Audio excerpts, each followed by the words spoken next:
O Corinthians, ameaçado pela previsão de pai Ademar, se prepara para a final do Campeonato Paulista. E quem nos traz as informações é a repórter Lívia Laranjeira.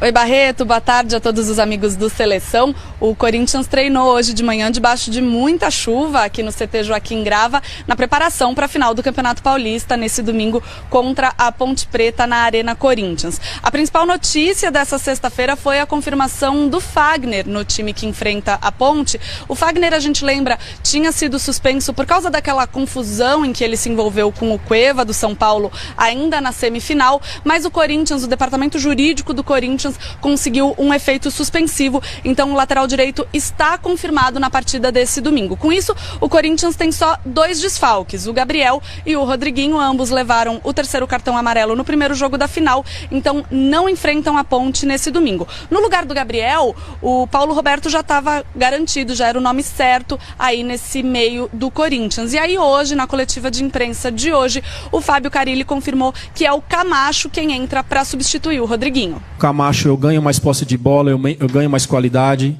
Se enganam quem pensa que o Camacho é um volante. Precisou jogar o ano passado pela necessidade, mas o Camacho é um meia, sempre foi um meia.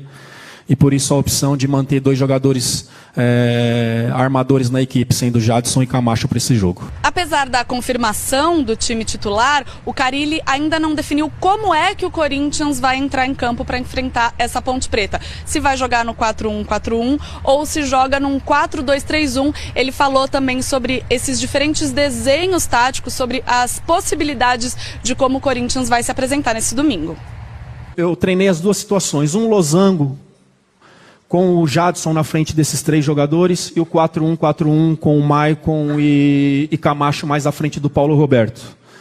Depende da situação do jogo, eu estou com essas 2 formações treinadas. Gostei também do 4-2-3-1, com o Cleiton, Léo Jabá, que eu treinei com o Jadson por dentro. Os 2 treinamentos, a resposta foi muito boa, mas ontem eu defini que eu começo com o Camacho.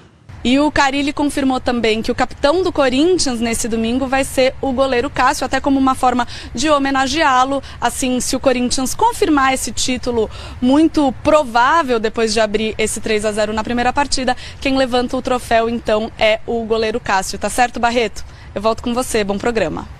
Ok, muito obrigado então a Lívia Laranjeira, que nos passou essas informações aí, evidentemente, antes de saber da previsão do pai Ademar. Então isso pode ter mudado tudo. Por exemplo, você viu que ele está com 3 volantes. Aquelas opções todas que o Carille testou, ele já vai mudar depois de saber. Você viu que esse negócio é Camacho é esse, então ele vai 3 volantões ali, mano, tô com medo da Ponte. Mas Paulo não Roberto, é muito Michael comum. E Camacho. Então, não é muito comum numa entrevista de treinador ele passar todas as opções que foram treinadas. O Carille não está preocupado com isso, com o que o Gilson Kleina vai observar. O Corinthians é o que a gente conhece. O que me intriga é pensar na reação do torcedor do Corinthians. É que o torcedor vai aceitar um time se defendendo 90 minutos, comemorando bola para lateral, vibrando com desarme? Você conhece o torcedor do Corinthians? Opa, isso aí, o torcedor do Corinthians vibra com dividido. A outra formação também é boa, hein? Jogando com 2 abertos e o Jadson na ligação, aí eu acho mais... que é o forte do Jadson, exatamente, né? Essa joga mais. E ele treinou porque passou esses dias, ele treinou essa formação boa também. Essa aí é interessante. E é mais ou menos o espelho da Ponte, né? Porque isso é uma coisa que a gente cobra muito aqui nessa questão do treinador ter mais opções. Tem mais fase. Eu tô acreditando que a Ponte não vai vir com seus 3 volantes, porque ela fica 3 volantes e 3 atacantes.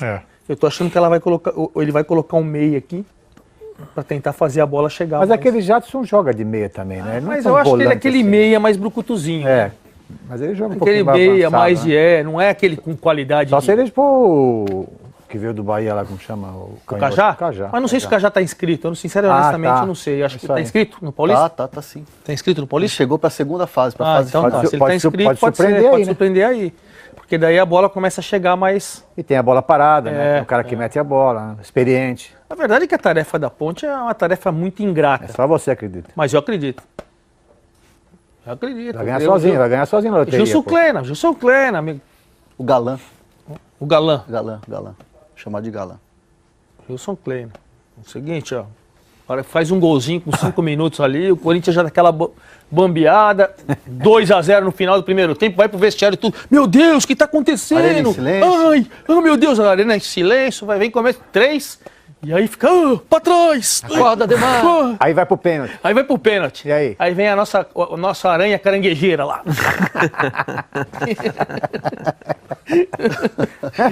É daquela série, só falta combinar com o adversário, né? isso aí, O verdade, Corinthians não parece estar muito empenhado Tem que ligar pro Carille, né? Carille, É verdade. em participar desse... Dá uma força pra nós, minha previsão aí. participar desse roteiro, né? O Carille testou ali algumas opções.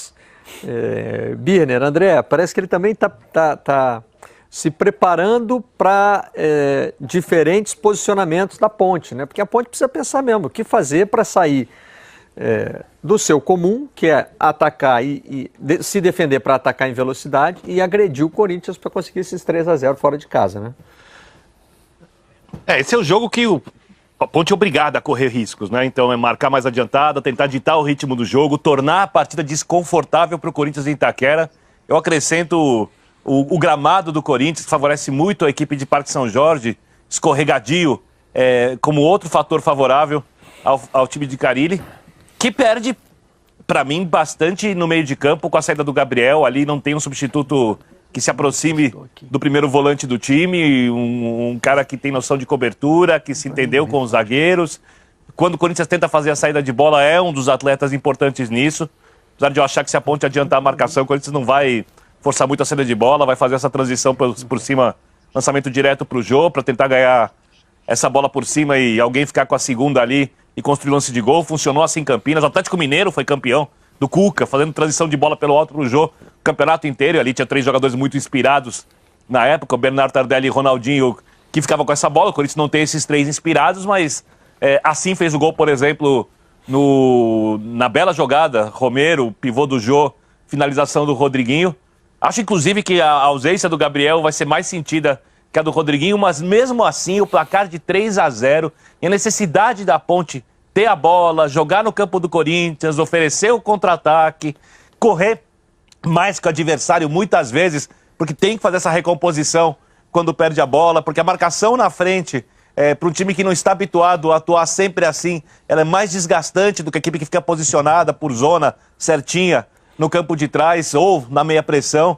Então são muitos fatores favoráveis ao Corinthians, que, reitero, tem ali um considerável declínio de potencial no meio de campo, que é o setor que alicerça todo o jogo da equipe, né? E se recuperarmos os jogos da Ponte contra Palmeiras e Santos, fora de casa, a Ponte foi muito bem contra o Santos, no primeiro jogo no Moisés Lucarelli, fez aquele jogo espetacular contra o Palmeiras, matou o Palmeiras jogando em Campinas, mas quando precisou sair do Moisés Lucarelli para jogar contra o Santos, não conseguiu repetir e nem se aproximar do jogo apresentado em Campinas. E o mesmo aconteceu com o Palmeiras, acho que até naturalmente, né, pelo cenário da arena lotada, o Palmeiras precisando do resultado, precisando reverter, ali eu acho que a Ponte foi muito bem, tá, André? Mas era uma outra necessidade. Ela jogou com um placar construído no primeiro jogo, então sabia que ia sofrer a pressão, sofreu, conseguiu segurar e fez um jogo completamente distinto daquele que tinha feito nos 3-0 de Campinas.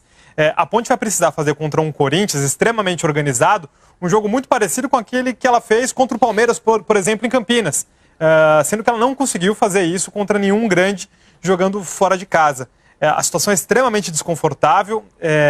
No jogo de Campinas na semana passada, os principais talentos da Ponte Preta, destaques do campeonato, como o próprio Pótica, que eu considero hoje como o nome do campeonato, apesar de ter ido tão mal na primeira partida da final, ele foi mal e os seus companheiros também.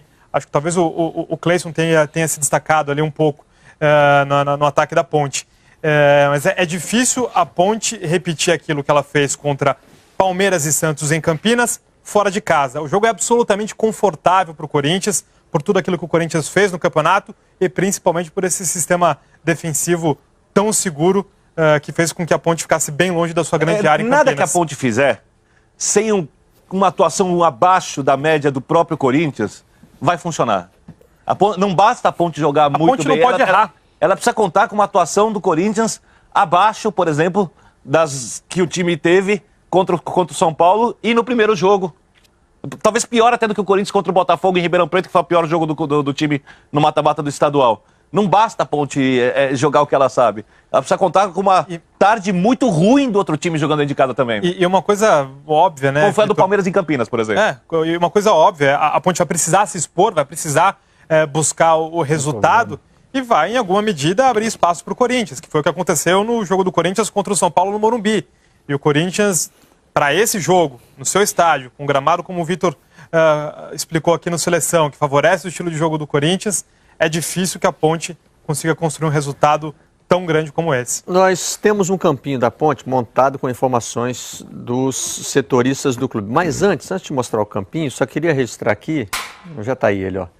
Depois a gente comenta, só quero mostrar que existe essa possibilidade de que a Ponte jogue num 3-4-3.